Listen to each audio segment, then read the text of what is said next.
Salut à tous, bienvenue dans cette nouvelle vidéo. Nono est avec nous, salut Nono. Salut Sacha. Bon bah ce soir un match sans être un match, seulement 12 000 personnes Nono. Alors qu'est-ce que ça veut dire 12 000 personnes? Ça veut dire que ils boycottent le match ou réellement c'est fait exprès? Eh ben, ils limitent les dégâts, ils ont peur des incidents, le stade va sonner creux.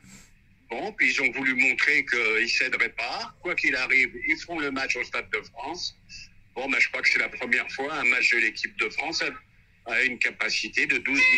Mais alors, je vais te dire, le stade va sonner creux. Hein. Ils auraient dû Ils auraient dû faire ça au stade du Roudourou à Guingamp là, comme ça aurait été bien plein. Ouais, bien sûr.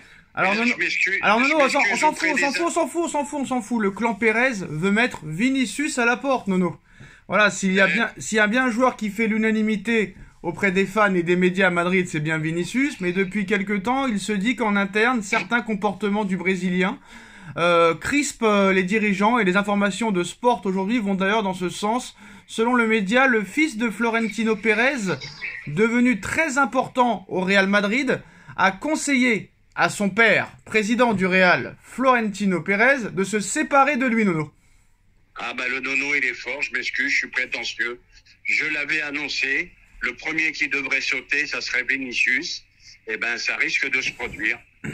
Et ce, à cause de tout ce qui entoure le Brésilien. Il s'agit aussi d'une décision financière, puisque les Madrilènes, qui doivent faire une croix sur l'organisation de concerts au Bernabéu, pourraient compenser le manque à gagner avec un départ d'une telle ampleur.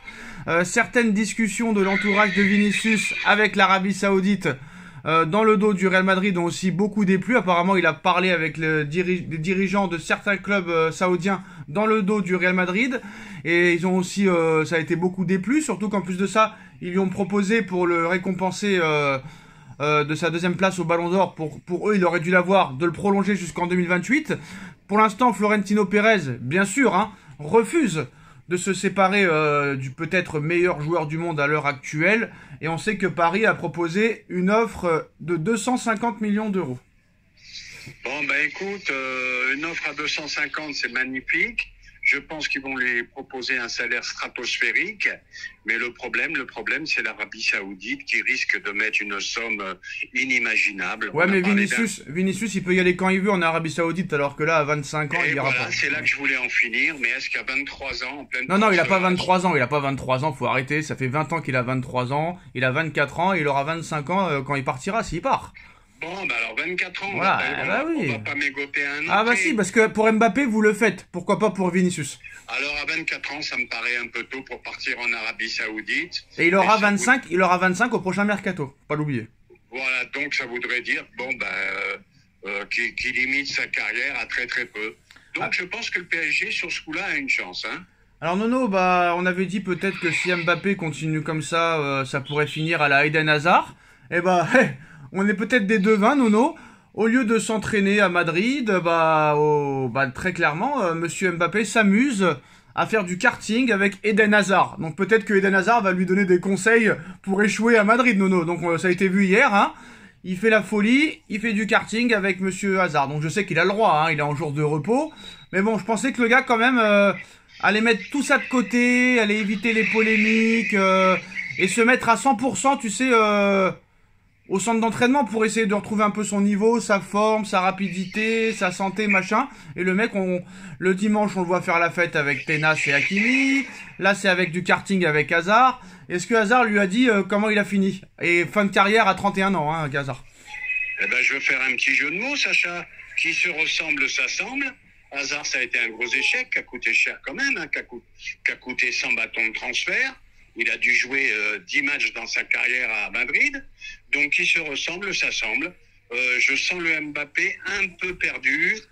Et il faut bien se dire que Deschamps, qui le kiffait, et je vais même être vulgaire, qui le suçait, ne s'en serait jamais passé. C'est qu'il s'est passé des choses. Et apparemment, en plus de ça, le vestiaire des Bleus ne calcule plus Mbappé. L'absence de Mbappé ne fait absolument pas réagir le vestiaire des Bleus ces derniers jours. Les joueurs savaient pertinemment qu'ils ne seraient pas présents pour ce rassemblement. Mais dans le vestiaire, c'est plutôt plus une bonne nouvelle qu'une mauvaise nouvelle. Ils se sentent plus libérés depuis qu'il est plus là. Ah ben je pense que tu peux avoir des joueurs qui vont se révéler, qui vont être un peu plus comment dirais-je, un peu plus libéré. Voilà, il prenait toute la place. On va le répéter, Griezmann est parti, il y a une raison. Pierre-Paul Jacques. Donc voilà, c'est peut-être une bonne chose. Alors le Real Madrid a sorti sa shortlist de priorités pour le mercato d'été. Alors Alexander Arnold qui sera libre, Alphonso Davies qui sera libre et Florian Wirtz. Il n'y a que pour lui qui sortiront le chéquier. Si les trois arrivent et que tout le monde revient de blessure, c'est chaud. Mais est-ce que ça veut dire qu'en ne recrutant pas cet hiver, est-ce que le Real se prépare à une année de transition? Ah, ça peut être une année de transition avec tous ces blessés, hein. Bien que avec eux, faut faire attention. On l'a bien vu, ils sont jamais battus.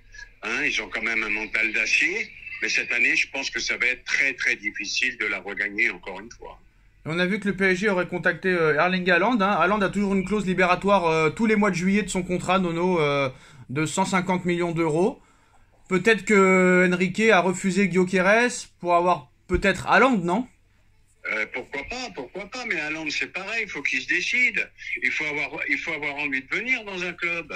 Faut pas attendre le chéquier avec beaucoup de zéros derrière. Voilà, faut avoir envie de venir. Bon, bah maintenant, à lui de voir. Donc à lui de voir. On a vu que Paris aussi cherche un arrière-gauche pour cet hiver.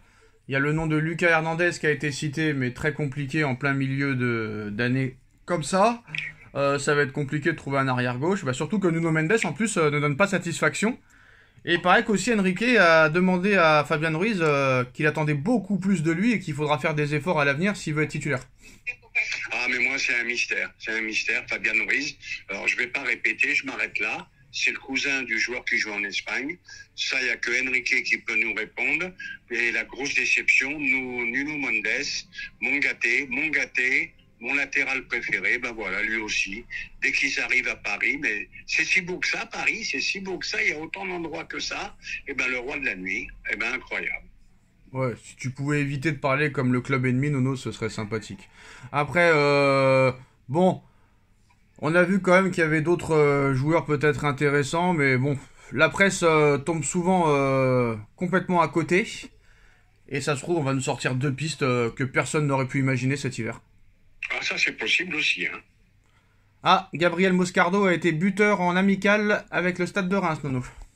Ah, premier match, buteur en amical, ben voilà, je vais faire un peu d'humour, grosse promesse. Oui, bien sûr, non, mais là c'est vraiment de l'ironie. Je t'ai bien dit avec de l'ironie et de l'humour, Sacha. Quoique après, s'il joue pas, le gars, on peut pas savoir s'il est bon ou mauvais. Hein. Ça, c'est... Ouais, je pense pas que ça soit une épée. Hein. Voilà. Faut pas oublier aussi qu'il a été blessé pendant 3 mois. Hein. Ben écoute, on verra la suite hein, avec lui. Hein. Voilà les postos, c'est la fin de cette vidéo et à très vite. Tchuss. Tchuss.